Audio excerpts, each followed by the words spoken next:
Hi, I'm Tim Baldermann, and welcome to this edition of Too Honest for Social Media, a place where we meet with local guests that have an impact or are decision makers on issues that involve local, state, or federal people at the federal level. So today we're talking about some local stuff. I've got a couple of new Lenox employees here, and we're going to be discussing what happens in their department, which is an awful lot. So, Beth, why don't you start out to introduce yourself, tell us a little bit about your background and about the position that you hold now. Okay.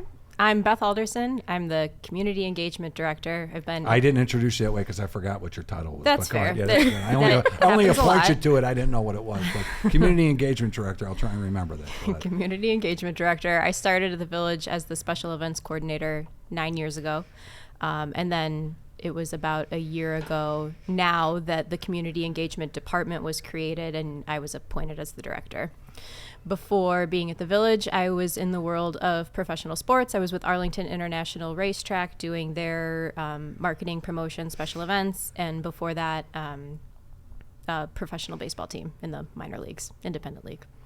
Oh, you don't want to talk about that? No. What did you do? Was not an experience you want to recall? I did community relations and promotions for them. The team itself was unstable and didn't make it very long. So. All right. But they were part of a professional organization. They were affiliated with the professional team or no? They were independent leagues. They were independent so no. only. Yeah. Okay. All right. Very good. And you've got your able-bodied assistant here, Annabelle. Go ahead. Hi, my name is Annabelle. I am Do you have a last name or are you Cher? It's Andrews. Okay, go ahead. Thank you. Yeah. I am the special events assistant. I started in this role about a year ago. Before that, I worked part-time summers and over winter break while in college, and I've been helping Beth with events for, 3-ish years, a little bit before that. But yeah. So we're going to get into that, the events. Your department, the community engagement, obviously has a lot to it. It's more than just special events.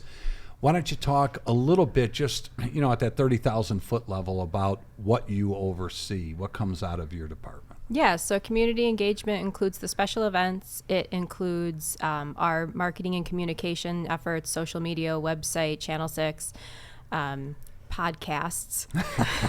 It includes our health and safety programming through Safe Community Coalition, and then the CERT and SAR, the Community Emergency Response Team, and the Search and Rescue Team as well, affectionately known as CERT and SAR. And then it also includes the Kids Work Children's Museum. Yeah, that's a lot. There's an awful lot to it, and obviously you're always crying you need more help, and we're working on that for you. But let's break it down a little bit. People have really talked about for years our concerts. They love the concerts that we do here. We started that 15, 16 years ago. We've had a lot of big names come through here. It was something that, that I started before you got here, but like everything else that we had going, you really took it to another level. Talk a little bit about the concerts and everything that goes into that. That's a big question. Yeah, it's a huge question, but between the two of you, I think you can handle it. I mean, and Annabelle can speak to it too, but for us, it starts as soon as we get a contract, or sometimes even before, when we get hey, this artist has said yes. But then we do everything. We do all of the logistics, from like the porta potties that you see on site, the beer being sold, the food vendors that are set up. We do the hospitality for the artists who are here and rider fulfillment. We do the ticket sales and the promotion. We get all of the staff coordinated because it does. I mean, while we're the ones leading the charge, it takes everybody to put on something of this magnitude. So just getting public works and emergency services officers, the police department, everybody corralled out there too. I mean, you talked about it, in pretty quick order, but the truth is that's a lot. That's an awful lot that goes into it. And because you and your team do it so well, people come out here and enjoy these shows and they really go off without a hitch. But nobody ever really knows how the sausage is made. And so that's a lot to it. So Annabelle, talk about you being an assistant, what your day looks like on concert day, what time you're out here, what time you're out here with Beth, the things that you're doing running around before the gates open at 5:30. So I technically consider my concert days to start the day before, or Sure. like a couple days before, because it's when you're doing all the shopping for the riders, and then you got to get that done so that Fridays we can go and set up the trailers, tablecloth, put the stuff that they want out there, get the, part of the community room set up, get things ready to go so that on Saturday we're not scrambling to prepare, and we can just go and put things where they're supposed to be. The day of the concert kind of varies. Typically it's in the morning before noon, and that includes helping with hospitality in the kitchen, in the community room, if, there's lunch or breakfast or dinner. And then it, also includes, running out to the trailers, giving anything they need, openers, making sure they're good, any VIP people, if there's VIP parties, kind of just a lot of running around, making sure that things are going smoothly for all parties. And dealing with the vendors that are out here too, right? Yeah. I mean, we've got food trucks out here and that sort of thing. So making sure they're good, their cars are gone when they're supposed to be gone, making sure volunteers are, set up and talk to the right people and know where they're supposed to go and how that's supposed to be.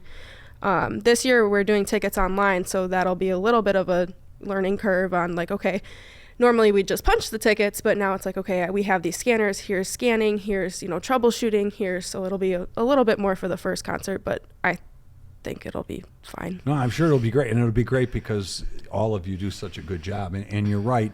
I know, Beth, that you and Annabelle are primarily responsible for all of that lead-up work that gets done.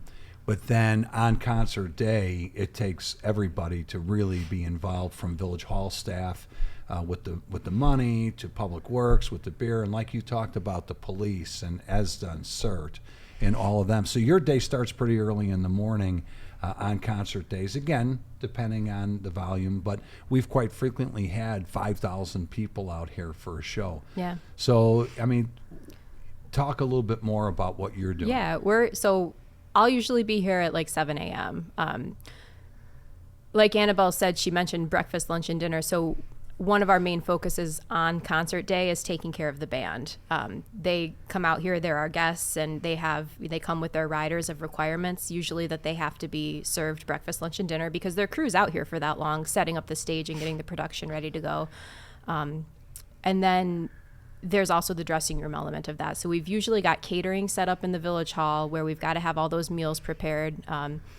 I'll give a shout out to Frank Gatto, because he's always so very helpful in getting all of those meals for the bands. And then out in those trailers that everybody may be used to seeing behind the pavilion is where we've got green rooms and dressing rooms set up. So ahead of time, there's some coordination with the artists, not the artists themselves, the tour managers. We're not that cool. No, you are not. Go ahead. Thank you. But just to figure out, how many people they have coming in their party and how they need all the different rooms divided up, what kind of setup they want. And then, like Annabelle mentioned, there's shopping for the different things on their list and getting it all set up in the trailers. Once they get there, kind of showing them, hey, here's what we've got for you. How does this look? What else do you need? We always need to provide a runner for them, because there's things that come up. So usually that's a member of Public Works who's essentially chained at the hip to the tour manager, just to literally sometimes go and get coffee go and get guitar picks or whatever random things come up. And I think that's the bottom line, is there is so much that goes into it that people do enjoy them, and they go off very well. Again, that's a credit to all the work of you and the staff and what you do, but it kind of gives some insight to people to what it takes. One of the questions that I get frequently is, can we get Aerosmith out here? I mean, they have no idea how difficult it is to book some of these bands, and it has to do with venue and routing and everything else. But what I will tell you is this. We have had major names on here. Many, many artists are in the Rock and Roll Hall of Fame. We had a former Beatle on our stage last year.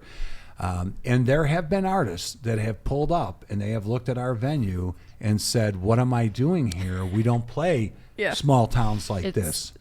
Sorry, not to interrupt. It's funny the change that you see from them when they first get there to the end of the, not even the end of the night, till right around lunchtime, when they realize, oh, these people are going to take care of us. Well, and that's the key. It's two things. It's number one, they are treated so well better than big venues. And again, this is coming from the artists themselves and from the managers. I mean, I've spoken with the artists, I've spoken with the managers, and they are always complimentary of you and of the staff and what they do. But the truth is, even our crowd, you take that Ringo concert last year, and it was one of the biggest crowds that Ringo Starr and his all-star band had played for, because they're typically playing 2,000 seat venues or whatnot. They're out there with 5,000 people, and they were close to the stage, and Ringo and the band said it was their favorite show of the year, and they weren't just telling us, because they would have no problem saying if it wasn't. But they did, and it's really a combination of all of your hard work that nobody sees because it goes so seamlessly, as well as our great crowd. We don't have fights out there. We don't have trouble out there. The crowd's really into it, and the artists feed off that. You know, they get tired of doing show after show after show, but they really feed off the energy of this place. But it's a big thing. I don't want to spend all our time talking about it, but it's really something we've been known for 15 years. But you and your staff have really taken it to another level. You've done great work, and I know people love it. Before we move on, I just want to say, I think a big thing too with that is, dare I say, like, charm, but like, it's such an intimate venue. So it's, to me, like, I would prefer an intimate venue kind of concert where, like, yeah, there's 5,000 people, but like, you're wherever you are, you're still close to the stage. And that to me is a nicer thing than being up, level 300 in an arena, watching far away. Whereas like here, it's like, okay, you can go with your friends, you're close to the stage, you're not fighting to see, like, it's a comfortable, intimate venue. And it feels that way too, just with like the local food vendors and stuff. It's a cool atmosphere. It really is, but you're right. And so from the crowd's perspective, that's a great point. It's close to home. Half the people are walking or riding their bikes here, which is amazing. Mm-hmm. But I can tell you from the artist's perspective, and when you talk about whether it's Ringo Starr and the Beatles or whether it was Bad Company who had played 50,000, 60,000 seat arenas, they're out here now and they're playing this, but they don't see a blade of grass. It's covered, it's packed, but it is intimate. You're right. I think that's a good point. So it's not only something that the people enjoy, the artists enjoy, that it's intimate, but it's not small. It's not, what am I doing here? Right. It's, wow, this really was beneficial for us. So, but it all starts with the great work that you guys do. And I know that I appreciate it. I know the whole community does. But let's talk about some of the other things that we've got going on, some of the other special events. But you also mentioned other things that you do. But let's stay with special events for a little while. So what are some of those things that you've really taken and made your own? Christmas in the Commons is the next biggest one. Yeah. We're drinking from our Christmas in the Commons mugs. Don, did you use soap when you washed these out, or did you just rinse them with water? Don't lie. Water, yeah. So this has been collecting dust for God knows how long, and I'm a germaphobe. Since December 2024. 5 months ago. Yeah. I don't care. I don't like germs. But anyway, so go ahead. Christmas in the Commons. So when I started in 2016, and even maybe my first. No, I take that back. I think it was 2015. It was a one-day event, right? Like, you'd come to the Village Hall and get your free hot cocoa and take a picture with Santa. Right. And you're done. 2016, you and the board invested in the light display that we have in the Commons. And so that's when it was pretty clear, like, okay. That was Santa? Yeah. Yeah, that was really popular with people. I took so much crap for that Santa Claus. But I got to tell you, if we sold it right now, I take even more crap. Yeah. See? Yeah. So for all you Facebookers out there that had shit to say about, the big Santa, how much you pay for the big Santa?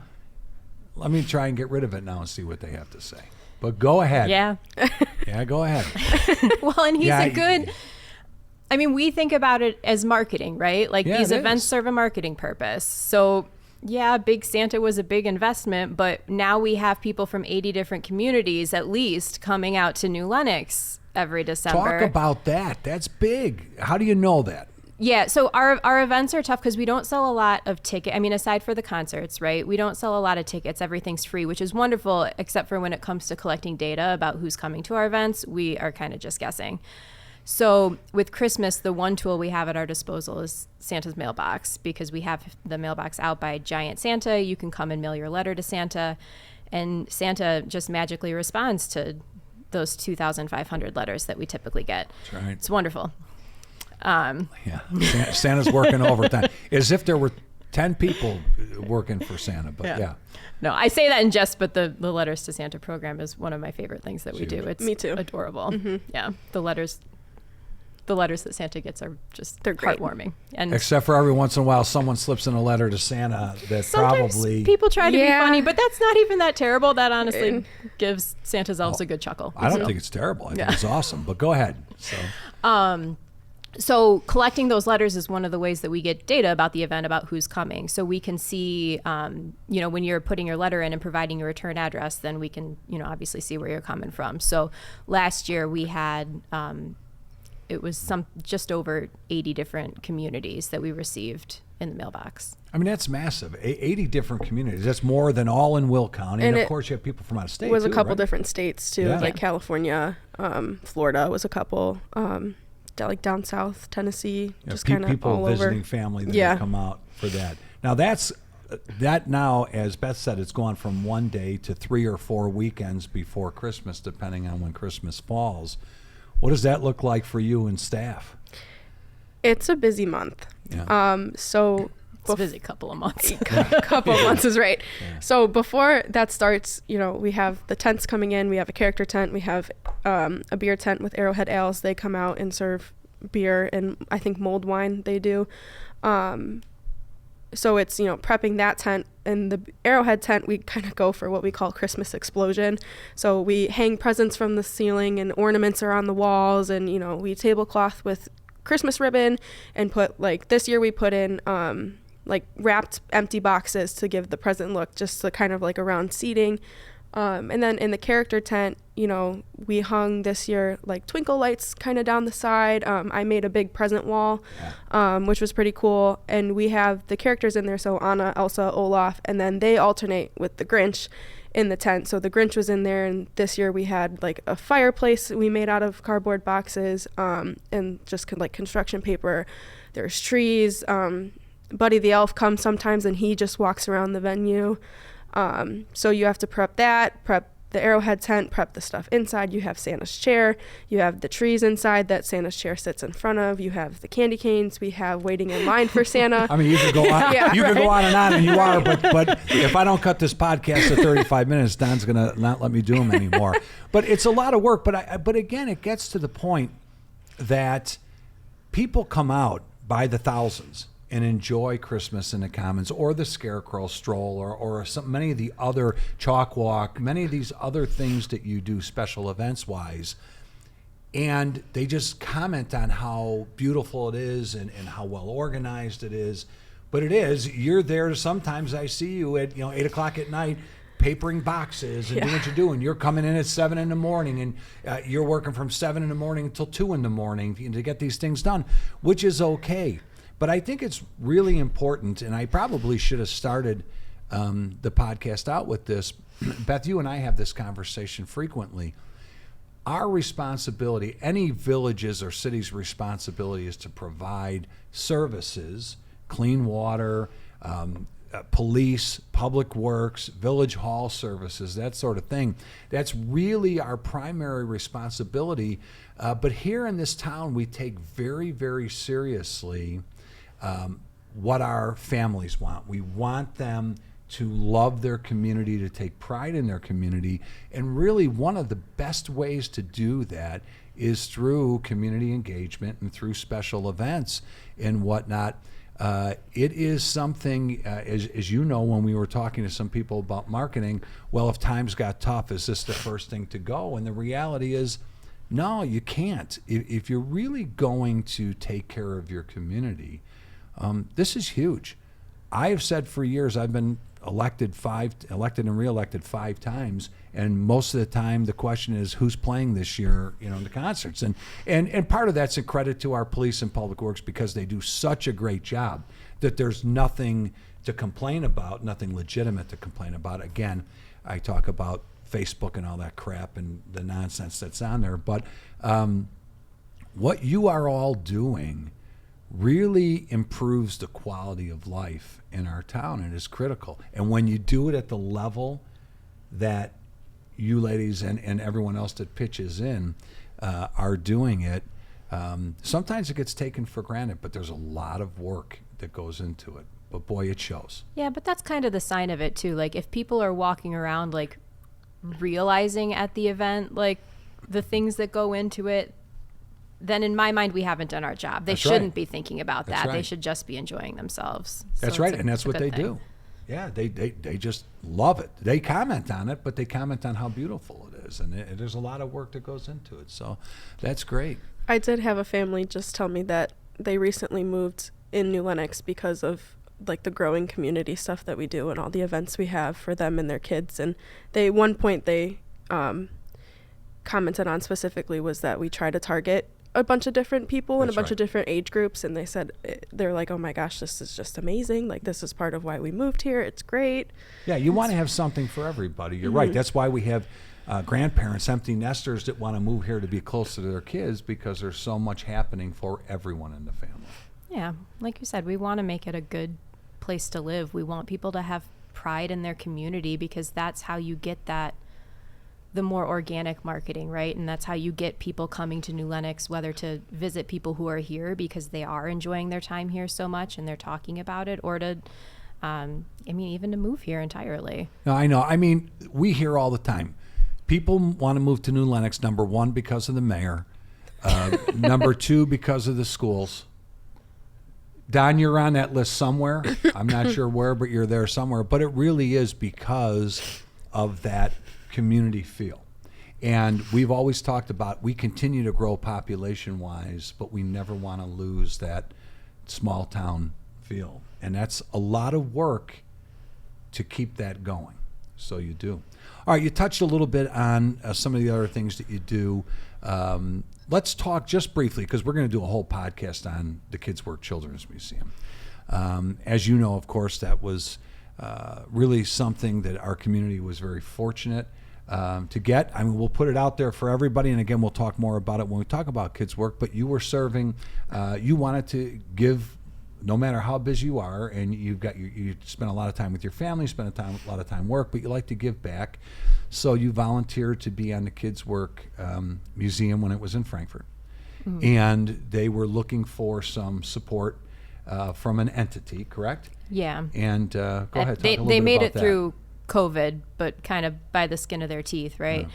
And after that, it was, okay, if we want this to be a long-standing institution, which of course is the goal, we're going to need to find somebody to partner with in case there's another COVID or some other, unforeseen disaster, pandemic, or whatever. Yeah. Sure. So that was the path they were going down. That we talked with the Village of Frankfurt, the Frankfurt Park District, and there wasn't a lot of interest there, and thankfully there was here. And yeah, you said something to me, and I said, "Well, get her on the phone. Let's do it right now," which is pretty much how things happen. But it was great. And again, we won't go into too much more detail about it, but it really is a huge amenity. So your plate and your team's plate was full before we brought in Kids Work Children's Museum. I mean, we talked about these events: concerts, Christmas in the Commons, Scarecrow Stroll, Chalk Walk, Taco Fest, which I know you guys work really hard on and has been really popular. Taco Fest is fun. Yeah, that's a fun one. But so much more that you do. Plus, on the periphery, you have to be involved when people want to run 5Ks out here. And so there's a lot that falls under that. So to put the Kids Work Children's Museum in there, something that's a huge boon for our community, but it's a lot more work.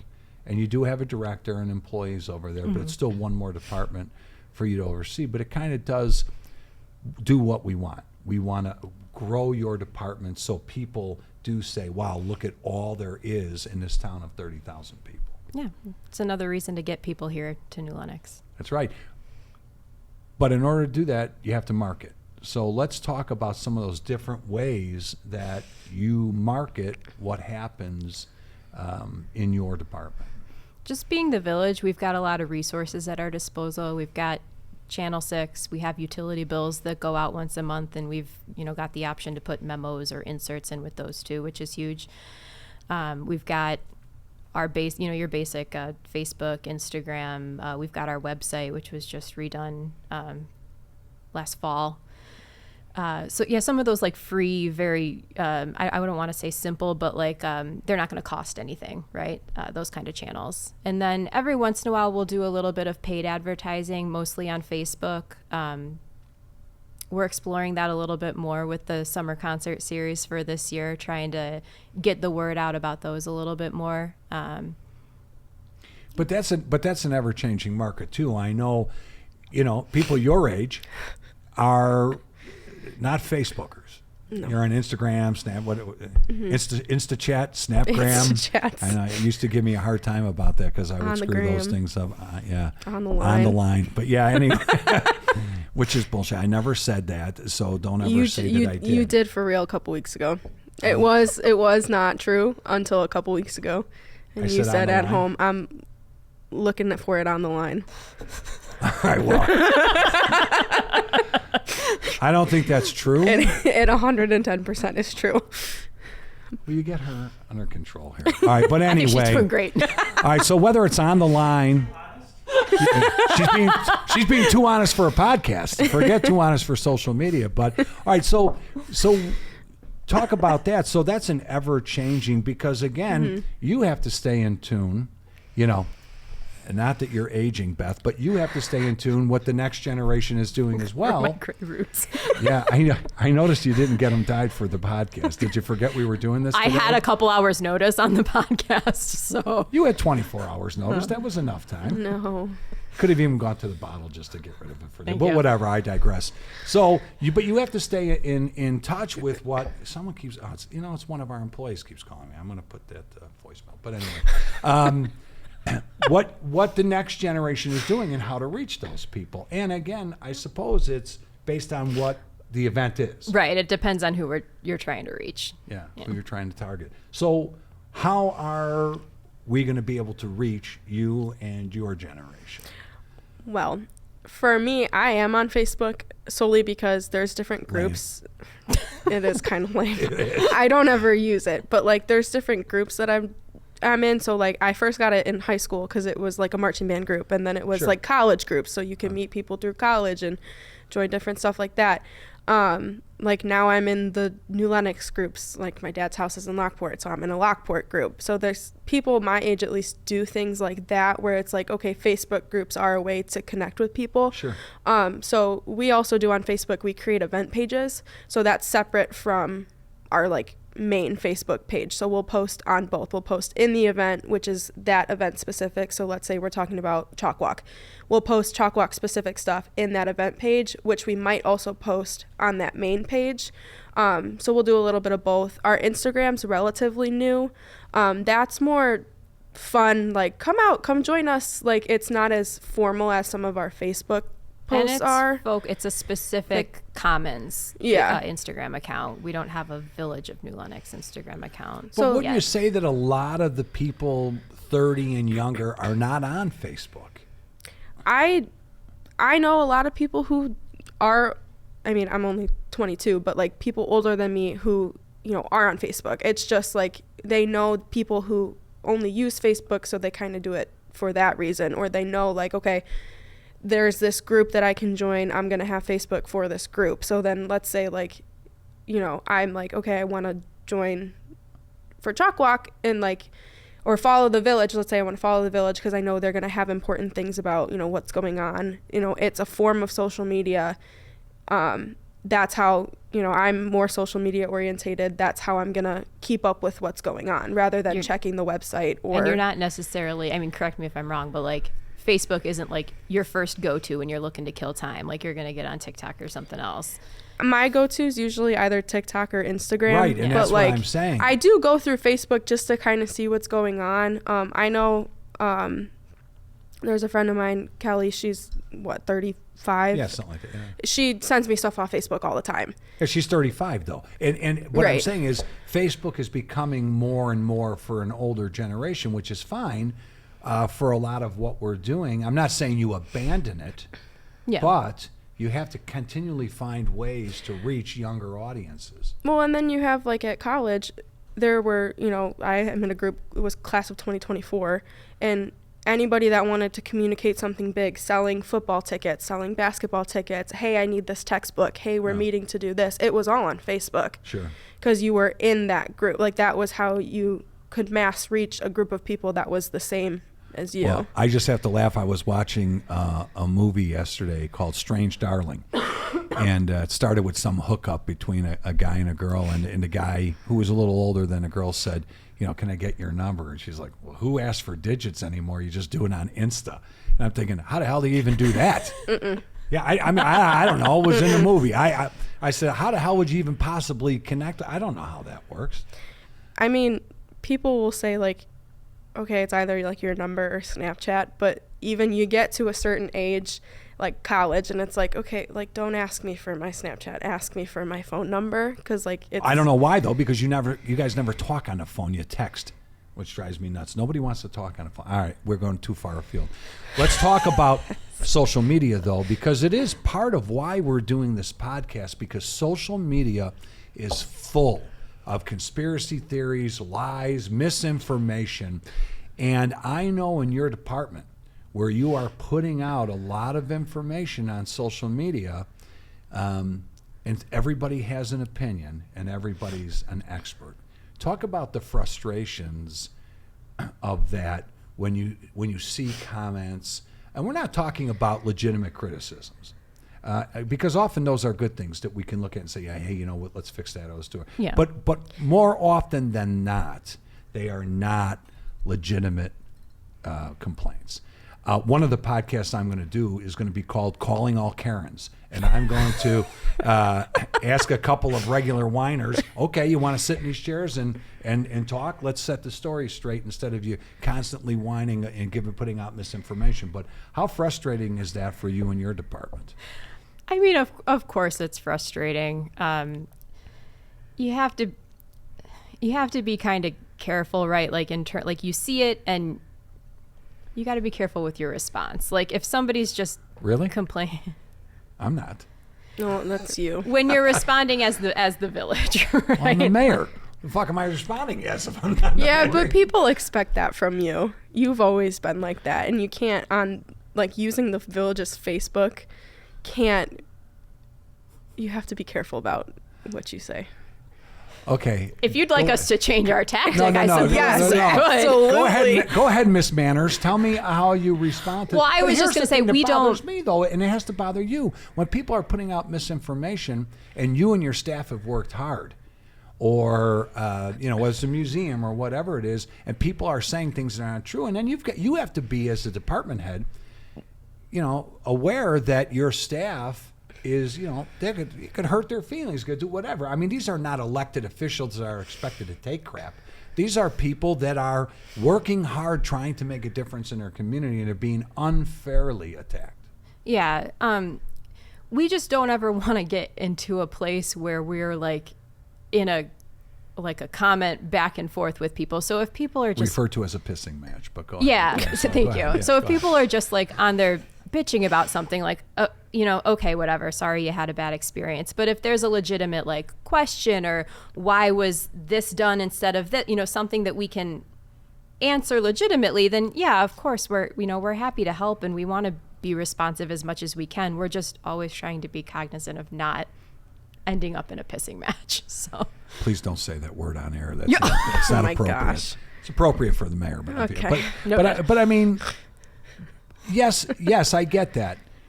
There are people who just want to complain because they want some attention or whatever. But what is the best way for people who have legitimate comments or questions, rather than taking to Facebook and going down a rabbit hole of that? What is the best way for them to say, hey, I've got a question here. Well, why are you doing this? Facebook is fine if you come at it with the right attitude, and it's pretty easy to tell if you're like honestly concerned and want to know about something versus if you've got an axe to grind. Well, but I'm just saying, you're not monitoring Facebook 24 hours a day.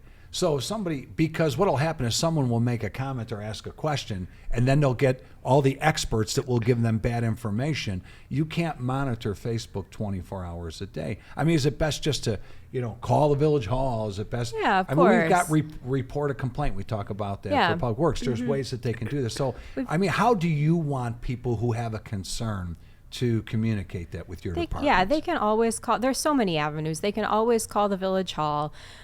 They can always email us. They can do the report of concern off the website. And again, we do try to keep an eye on, especially like we're maybe not like in the community groups all the time. Or that's where it happens. Could be a lot. Like we try to keep an eye out as much as we can. But if you do comment on the village's page, that we've got our eye on pretty consistently. Right, but you know that it happens 80% of the time on the community pages. Yeah.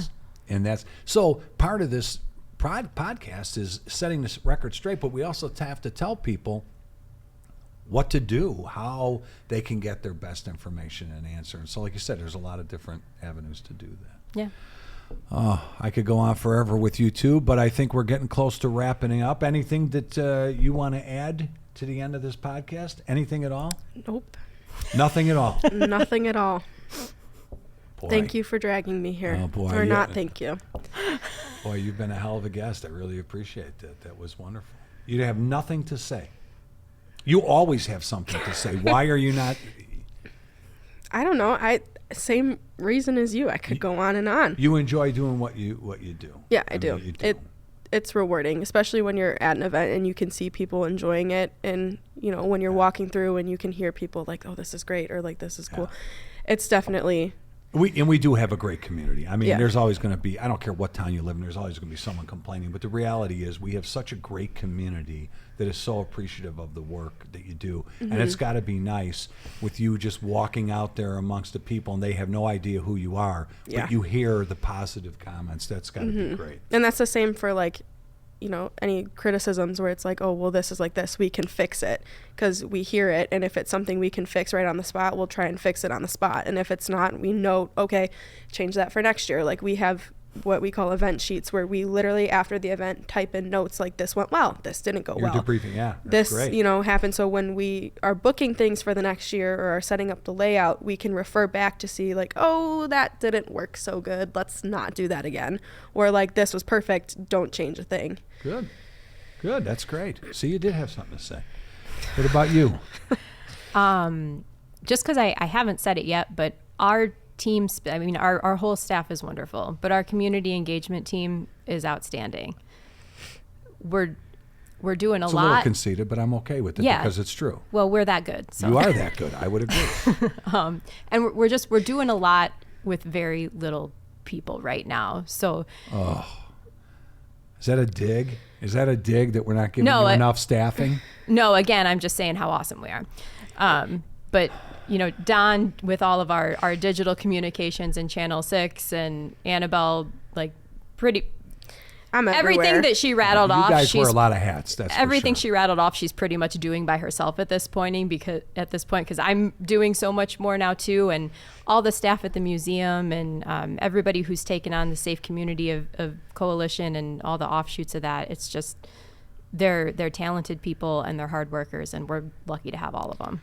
Well, you're right. And all kidding aside, we are very, very fortunate. I will tell you, as the mayor, I do talk to people all the time out there, and they're constantly talking about the events and the things that come out of your department, and it is overwhelmingly positive and grateful from a great community. And this is a community, I love this town. They are very engaged. They will give their opinion. They will ask their questions.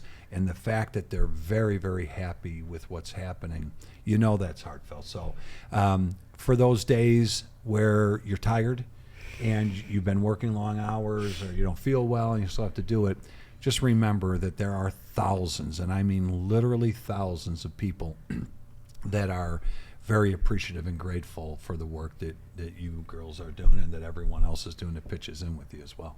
It really is something special. So Thank you. No, thank you for that. Thanks for being here today. Even if I had to drag you down here, you did a great job, both of you. This is another edition of Too Honest for Social Media. This is the place to come if you want to hear it straight and not get any of the conspiracy theories or expert opinions that are far from expert. Don, thanks again for all your hard work. We're going to get you out here on the mic one of these days, but we appreciate everyone that's listening, and stay tuned for another edition next time.